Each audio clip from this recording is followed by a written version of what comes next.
السلام علیکم ورحمۃ اللہ وبرکاتہ نحمدہ ونصلی علی رسولہ الکریم اما بعد۔ امید کرتے ہیں کہ آپ تمام سسٹرز خیر و عافیت سے ہوں گی اور ایمان کی بہترین حالت میں ہوں گی۔ اللہ رب العزت سے دعا ہے کہ اللہ رب العزت اپنے رحمت کے دروازے کھول دے ہم سب پہ، آمین۔ تو ہم لوگ سورۃ البقرہ کی آیت نمبر 4 پڑھ چکے تھے۔ آج انشاءاللہ العزیز آیت نمبر 5 کی ترجمہ اور تفسیر پڑھیں گے۔ امید ہے کہ آپ لوگوں کو اس سے بہت فائدہ ہو رہا ہوگا اور سب سے بڑھ کے آپ کے جو ایمان ہے اس کو تازگی ملتی ہوگی۔ تو پیاری سسٹرز، اس خیر کثیر میں مزید اور لوگوں کو بھی شامل کریں۔ جو بھی کوئی سیکھے گا، جو بھی کوئی عمل کرے گا، انشاءاللہ آپ کے لیے جاری صدقہ ہوگا۔ تو آئیے آج نیکسٹ لیسن سٹارٹ کرتے ہیں۔ ربی اشرح لی صدری ویسر لی امری واحلل عقدۃ من لسانی یفقہوا قولی۔ اللہم بارک لنا فی اوقاتنا، اللہم فقہنا فی الدین، اللہم انی اسألک الہدی والتقی والعفاف والغنی،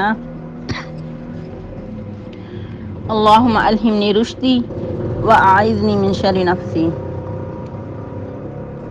اعوذ باللہ من الشیطان الرجیم۔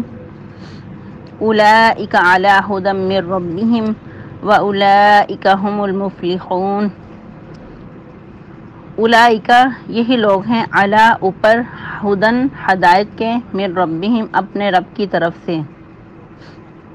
اولئک یہی لوگ ہیں، علی اوپر، یا اس کو پر بھی پڑھ لیتے ہیں لیکن ایک پڑھنا ہوگا، بعض اوقات اوپر بھی پڑھ لیا جاتا ہے اور پر بھی۔ یہی لوگ ہدایت پر ہیں، اس طرح بھی آپ پڑھ سکتے ہیں، یا یہی لوگ اوپر ہدایت کے ہیں اپنے رب کی طرف سے، یا اس طرح بھی پڑھ سکتے ہیں۔ وَأُولَئِكَ هُمُ الْمُفْلِحُونَ اور یہی لوگ فلاح پانے والے ہیں یا کامیاب ہونے والے ہیں۔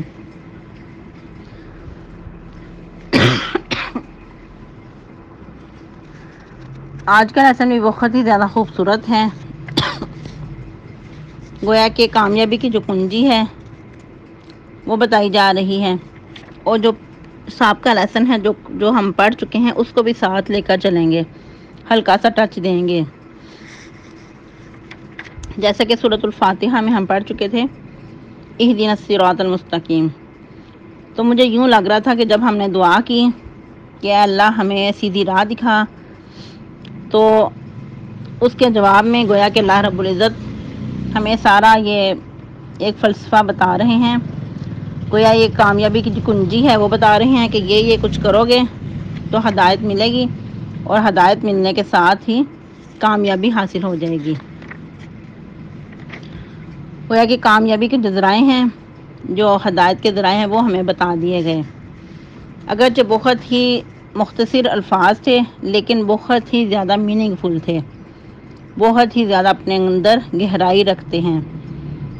خاص طور پہ جو تقویٰ کا ورڈ ہے، ھدی للمتقین، ہدایت ہے، رہنمائی ہے پرہیزگاروں کے لیے، یہ بہت ہی زیادہ میننگ فل ورڈ ہے۔ یہ جو تقویٰ کا ورڈ ہے یہ بہت ہی زیادہ وسیع معنی رکھتا ہے، کہ جب انسان کے اندر تقویٰ آ جاتا ہے پھر ہو نہیں سکتا کہ انسان کسی کے ساتھ معاملات کرتے وقت گڑبڑ کرے، چاہے وہ اللہ کے ساتھ معاملات ہوں یا پھر حقوق العباد ہوں۔ ادھر شارٹ کٹ کر کے بتایا گیا، لیکن اگر انسان گہرائی میں جا کے دیکھے تو یہ بہت ہی زیادہ میننگ فل ورڈ ہیں، ہدایت کے، پھر تقویٰ کے، پھر ایمان کے، پھر غیب کے۔ تو اللہ رب العزت سے دعا ہے کہ اللہ تعالی ہمیں گہرائی تک سمجھنے کی توفیق عطا فرمائے، آمین۔ وہ اگر اللہ رب العزت ہمیں بتا رہے ہیں کہ ہدایت کی جو کنجی ہے ان چیزوں میں رکھ دی گئی ہے: تقویٰ، ایمان بالغیب، اقام صلاۃ، اور پھر انفاق فی سبیل اللہ۔ پھر ساتھ ہی ایمان منزل من اللہ، چاہے وہ آپ صلی اللہ علیہ وسلم کی طرف نازل کردہ ہوں یا پھر آپ سے پہلے جو کچھ باقی انبیاء کی طرف نازل کردہ ہوں۔ ایک ادھر تھوڑی سی وضاحت کر دوں، مجھے آپ بہنوں کی طرف سے ایک یاد آیا کہ ایک بہن نے اپنے لیسن میں یہ کہا تھا کہ یہ ہمیشہ سے اصول رہا ہے، الفاظ تو مجھے نہیں ایگزیکٹ یاد، لیکن جو مفہوم ان کا کہنے کا تھا کہ ہمیشہ سے یہ طریقہ رہا ہے، ہمیشہ یہ یعنی کہ اصول رہا ہے کہ جب ایک نبی آتا ہے تو جو پہلی شریعت ہوتی ہے وہ ختم ہو جاتی ہے، دوسرا نبی نئی شریعت لے کے آتا ہے۔ تو یہ تھوڑی سی کریکشن کر لیں کہ ہر نبی نئی شریعت نہیں لے کے آتا، جو رسول ہوتے ہیں ان پہ نئی شریعت نازل ہوتی ہے، جو نبی ہوتے ہیں وہ تو پہلی جو شریعت ہوتی ہے اسی کو لے کر آگے چلتے ہیں، ٹھیک ہے۔ جیسا کہ ایگزیکٹ تو نہیں وضاحت کسی حدیث میں آتی، لیکن جو عموماً کہا جاتا ہے مختلف روایات سے کہ 1,24,000 انبیاء رسول مبعوث فرمائے گئے، تو اگر دیکھا جائے تو اتنی ہی شریعتیں نہیں تھیں، بلکہ بعض اوقات اسی شریعت کو آگے لے کے جایا جاتا اور بہت عرصے تک وہی شریعت آگے آگے چلتی جاتی۔ امید ہے کہ میری بات کی آپ کو سمجھ آ گئی ہوگی۔ تو لیکن اب جو شریعت ہے ہماری، نبی صلی اللہ علیہ وسلم محمد الرسول اللہ صلی اللہ علیہ وسلم سے لے کر قیامت تک کے لیے یہی شریعت چلتی رہے گی، اسی شریعت پہ عمل کیا جائے گا۔ جو اس سے ہٹ کر چلنا چاہے گا وہ اس کے پلے کچھ نہیں رہے گا، وہ گمراہیوں کی دلدل میں پھنستا جائے گا۔ چاہے تورات، زبور، انجیل اصلی حالت میں بھی آ جائے تو وہ ہمارے لیے مشعل راہ نہیں، بلکہ ہمارے لیے مشعل راہ قرآن مجید، فرقان حمید اور ساتھ ساتھ احادیث رسول صلی اللہ علیہ وسلم ہیں۔ یہ ہمارے لیے شریعت ہے، اس پہ چلنے کے لیے ہم پابند ہیں، اسی کے ہم مکلف بنائے گئے ہیں۔ چلیں جی اپنے لیسن کی طرف آتے ہیں۔ اللہ رب العزت سب کچھ بتا کر، جیسا کہ ابھی ہم نے بات کی، تو سب سے جو اہم چیز تھی وہ آخرت پہ یقین رکھنا، کہ کچھ ایسے لوگ بھی ہیں، ایسے لوگ ہو گزرے جو کہ داہری کہلاتے تھے۔ اگر کسی انسان کا یہ عقیدہ ہے کہ مر کر مٹی ہو جانا ہے، دوبارہ نہیں اٹھایا جانا، تو ایسے شخص کا ایمان ہی مکمل نہیں، اس کا ایمان ہی ادھورا ہے۔ جس طرح کہ آج بھی کچھ ایسے مذہب پائے جاتے ہیں ہمارے معاشرے میں بھی، کہ جو کہتے ہیں کہ بس یہی زندگی ہے اور ایسے ہی ہم دنیا پہ آئے، ایسے ہی مار کھپ جانا ہے، دوبارہ جی نہیں اٹھایا جانا، دوبارہ حساب کتاب نہیں ہونا۔ یہ غالباً ایسے لوگوں کو بدھ مت شاید کہا جاتا ہے، یا پھر قرآن مجید میں بھی داخلی لوگوں کا ذکر آتا ہے کہ ہماری نہیں زندگی مگر یہی زندگی ہم جیتے ہیں اور مرتے ہیں اور ہم دوبارہ نہیں اٹھائے جائیں گے۔ تو یہ ہمیشہ سے یہ طریقہ رہا ہے۔ لیکن اگر انسان کوئی عقل سلیم رکھنے والا ہے تو وہ تھوڑا سا سوچے کہ اگر کوئی ہمارا چھوٹا سا کام ہے وہ ہمارے کرنے کے بغیر نہیں ہوتا، اگر ہم اس کو کرتے ہیں پھر ہی وہ پائے تکمیل تک پہنچتا ہے، تو جو انسانیت اتنی اہم ہے وہ دنیا پہ خود ہی آئی، خود ہی سب کچھ ہو گیا، یہ کیسے ہو سکتا ہے؟ انسان کی عقل تسلیم نہیں اس چیز کو کرتی۔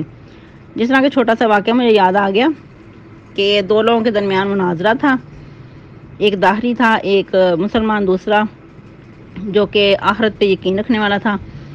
تو ان کے درمیان مکالمہ تھا، مناظرہ تھا۔ تو مسلمان جو تھا وہ وقت کی پابندی اس نے نہ کی، وہ جو داہری تھا وہ بہت انتظار میں تھا، وہ وقت پہ پہنچ گیا اور اس نے بہت انتظار کیا۔ اس کو یہ ہوا کہ دیکھیں مسلمان کیسے ہیں کہ وقت کی پابندی بھی نہیں کرتے۔ خیر جب وہ شخص آیا جو مسلمان تھا تو اس نے شکایت کی کہ تم وقت پہ نہیں پہنچے، جو وقت دیا گیا تھا تم اس سے لیٹ ہوئے ہو۔ تو مسلمان نے کیا کہا کہ جب میں آ رہا تھا تو سمندر میں طوفان آ گیا۔ کہتا اچھا پھر؟ کہتا پھر کیا ہوا؟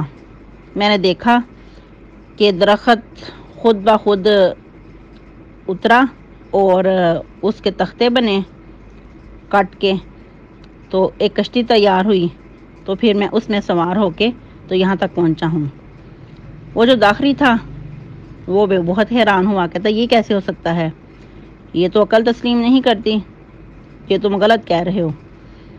تو مسلمان نے کہا کہ اگر ایک کشتی خود بخود تیار نہیں ہو سکتی، تمہاری عقل تسلیم نہیں کر رہی اس بات کو، تو پھر جب کائنات کا نظام ہے، اتنا بڑا اتنا وسیع نظام ہے کائنات کا، وہ کیسے خود بخود وجود میں آ گیا اور خود بخود ختم ہو رہا ہے؟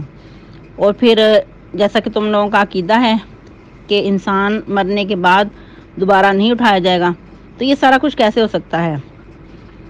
تو کہتا یہی میرے مناظرے کا سارا یعنی کہ جواب ہے۔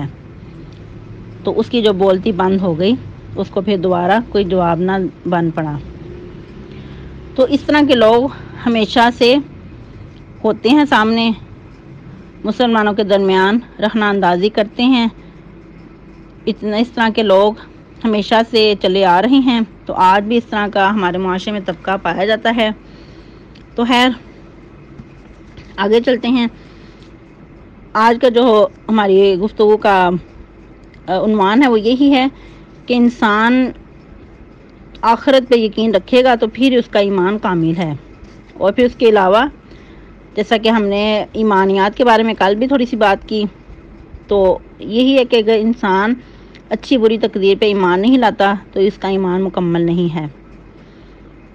اور پھر اس بات پہ بھی یقین ہونا چاہیے کہ ہر اچھی تقدیر بھی اللہ کی طرف سے ہے، اور اس کے برعکس جو بری تقدیر ہے وہ بھی اللہ کی طرف سے ہے۔ اگر انسان کے ساتھ اچھا معاملہ پیش آتا ہے وہ بھی اللہ کی طرف سے نعمت ہے، اگر اس کے برعکس ہے تو وہ بھی اللہ کی طرف سے ہے۔ یہ سب کچھ کرنے کے بعد پھر اللہ تعالیٰ نے کسوٹی بتا دی، اللہ تعالیٰ نے گویا کہ کنجی بتا دی کہ یہی لوگ ہدایت پر ہیں اپنے رب کی طرف سے۔ اولئک علی ھدی من ربہم، ایسے ہی لوگ ہدایت پر ہیں اپنے رب کی طرف سے، واولئک ھم المفلحون، اور ایسے ہی لوگ کامیاب ہونے والے ہیں، فلاح پانے والے ہیں۔ جس طرح کہ قرآن کے اور بھی بہت سارے مقامات سے پتہ چلتا ہے کہ کامیابی کس میں ہے، کہ دوزخ سے بچ جانا اور جنت میں داخلہ نصیب ہو جانا۔ جس طرح کہ سورہ آل عمران آیت نمبر 185 غالباً میں آتا ہے کہ فمن زحزح عن النار وادخل الجنۃ فقد فاز، کہ جو جنت میں داخل کر دیا گیا اور جہنم سے بچا لیا گیا تو یہی حقیقت میں کامیابی ہے، وہ کامیاب ہو گیا۔ ساتھ ہی نظر فرماتے ہیں وما الحیات الدنیا الا متاع الغرور، نہیں ہے دنیا کی زندگی مگر دھوکے کا سامان۔ ہمارے نزدیک کامیاب شخص کون ہے؟ جس کو دنیا کی ڈگریاں مل جائیں، جو اپنے امتحانوں میں کامیاب ہو جائے، جس طرح کہ ابھی بھی حال ہی میں امتحان ہو رہے تھے بورڈ کے، تو دوسرے لوگ بھی دعا گو تھے کہ اللہ رب العزت ان لوگوں کو کامیاب کرے، بچوں کو کامیاب کرے، اسٹوڈنٹس جو بھی امتحان دے رہے ہیں اللہ تعالیٰ ان کو کامیابیاں نصیب کرے۔ اگرچہ یہ دنیا کی کامیابیاں ہیں، یہ دنیا کی ڈگریاں جو ہیں ہماری ایک ضرورت ہے، لیکن اصل میں جو کامیابی ہے وہ آخرت کی کامیابی ہے۔ جس طرح کہ اللہ رب العزت فرماتے ہیں فمن زحزح عن النار وادخل الجنۃ فقد فاز۔ اور پھر سورہ یونس آیت نمبر 9 میں آتا ہے ان الذین آمنوا وعملوا الصالحات یہدیہم ربہم بایمانہم تجری من تحتہم الانہار فی جنات النعیم، کہ بے شک جو لوگ ایمان لائے اور عمل صالح کیے ان کو ان کا رب رہنمائی کرے گا ان کے ایمان کے ساتھ۔ ان کے لیے پھر کیا جزا ہوگی آخرت میں؟ کیسے لوگوں کے لیے نعمتیں ہوں گی، جنتوں کی نعمتیں ہوں گی اور ان کے نیچے نہریں بہہ رہی ہوں گی۔ سبحان اللہ۔ جس کو ہدایت حاصل ہو جاتی ہے وہ دنیا میں بھی کامیاب اور آخرت میں بھی کامیاب۔ پھر ایسے شخص کے لیے کوئی ڈر اور کوئی خوف کا مقام نہیں ہے۔ اب تھوڑا سا اور اینگل سے بھی اس کو سمجھ لیتے ہیں، جس طرح کہ ہم نے پڑھا وَأُولَٰئِکَ هُمُ الْمُفْلِحُونَ، اور ایسے ہی لوگ کامیاب ہونے والے ہیں یا فلاح پانے والے ہیں۔ فلاح کے ورڈ کو سمجھ لیتے ہیں۔ جیسا کہ فلاح عربی زبان میں کسان کو کہا جاتا ہے، جو کھیتی باڑی کرتا ہے، جو شجر کاری کرتا ہے، اس کو فلاح عربی میں کہتے ہیں۔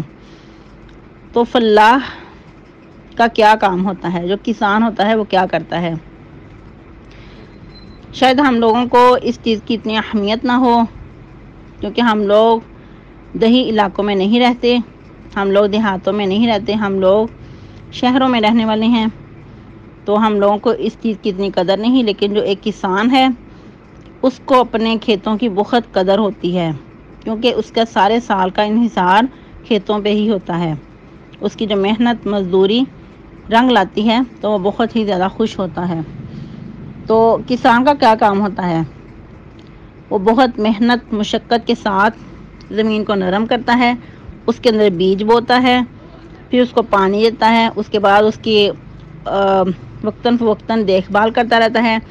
اگر اس کے اندر کچھ جاڑ جنکار آ جائیں تو ان کو بھی نکالتا رہتا ہے، تاکہ جو فصل تیار ہونی ہے اس کے اندر وہ جو جاڑ جنکار ہیں وہ آڑے نہ آئیں اور فصل کو مزید خراب نہ کریں۔ پھر کیڑے مکوڑوں سے بھی اس کی حفاظت رکھتا ہے، پھر گرمی سردی سے بھی اس کو بچاتا ہے۔ بعض فصلیں ایسی ہوتی ہیں کہ جو دھوپ کی ان کو بہت ضرورت ہوتی ہے، اور بعض فصلیں چھاؤں میں پکنے والی ہوتی ہیں۔ تو ہر طرح سے کسان جو فلاح ہوتا ہے اپنے کھیتوں کا خیال رکھتا ہے۔ اسی طرح جو مومن بندہ ہے وہ اپنے اعمال کو، اپنے ایمان کی نشو نما کرتا رہتا ہے اور اپنے آپ کو گناہوں سے بچا کر رکھتا ہے، تاکہ جو آخرت کی کھیتی ہے، جو فصل اس نے بوئی ہے، وہ اچھی سی تیار ہو، اور اس کے اندر جو جاڑ جنکار ہیں ان کو بھی دور رکھتا ہے، تاکہ میری فصل کے اندر کچھ خرابی واقع نہ ہو جائے۔ تو بندہ مومن بھی اسی طرح محنت مشقت میں رہتا ہے۔ پھر کسان کیا کرتا ہے؟ کسان کے اور بندہ مومن کی آپس میں مماثلت کیسے ہے کہ کسان بہت محنت کے ساتھ فصل کی دیکھ بھال کرتا ہے، اور دیکھیں کہ جب وہ بیج بوتا ہے اس وقت بھی جھک کر اس کے اندر بیج بوتا ہے، پھر بعد میں اگر پانی دے رہا ہے، کچھ بھی کر رہا ہے، یا جیسا کہ گوڈی کہتے ہیں کی جاتی ہے، تو وہ بھی جھک کر زمین کو نرم کرتا ہے۔ تو اسی طرح بندہ مومن بھی کبھی اپنے رب کے سامنے جھک رہا ہے نماز کی شکل میں، کبھی صدقہ خیرات کر رہا ہے، کبھی حقوق العباد کے ساتھ معاملات بہت اچھے کر رہا ہے، تاکہ جب اگر میں انسانیت کے ساتھ اچھا کروں گا تو میرے رب کی رضا مجھے حاصل ہوگی۔ تو اسی لیے یہ کسان کی جو ایک فلاح ہے اس کی اور مومن کے آپس میں بہت مماثلت ہے۔ تو جیسا کہ اب مہینہ ذیقعد سے ہم گزر رہے ہیں، آخری عشرہ رہ گیا ہے، تو انشاءاللہ ہم نے اپنا جائزہ لینا ہے، کیونکہ جو ذیقعد کا مہینہ ہے یا ذوالقعدہ بھی سے کہتے ہیں، تو یہ بھی حرمت والے مہینوں میں سے ایک مہینہ ہے۔ جیسا کہ یہ بہت ہی زیادہ حرمت والا مہینہ ہے، اس کی تعظیم کی جاتی ہے۔ عموماً ہمارے ہاں ایک ورڈ بولا جاتا ہے کہ حالی مہینہ، یہ حالی مہینہ اس کو نہیں کہیں گے، یہ بھی ایک جاہلانہ انداز ہے اس طرح کہنا، کیونکہ یہ بھی اللہ رب العزت نے جو 4 مہینے حرمت والے رکھے ہیں ان میں سے ایک ہے، اور اس میں اگر نیکی کرنے کا اجر بڑھ جاتا ہے تو اسی طرح گناہ کرنے کا بھی جو وبال ہے وہ بڑھ جاتا ہے، اور علماء کے نزدیک صغیرہ گناہ بھی اگر توبہ نہ کی جائے تو وہ کبیرہ بن جاتے ہیں حرمت والے مہینوں میں۔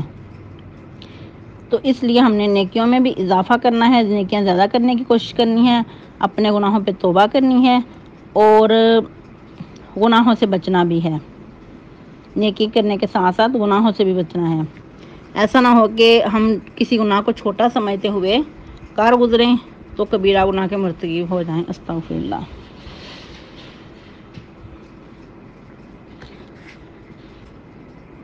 اور آپ لوگوں نے اپنا جائزہ لینا ہے کہ جو مومن کی اور کسان میں کی آپس میں مماثلت ہے تو ہم اس پہ کتنا عمل کر رہے ہیں۔ جو ہماری آخرت کی کھیتی ہے، جو ہم فصل بو رہے ہیں، فصل تیار کر رہے ہیں، جو ہم نے بیج بویا ہے، ہم اس کی حفاظت کس طرح کرتے ہیں۔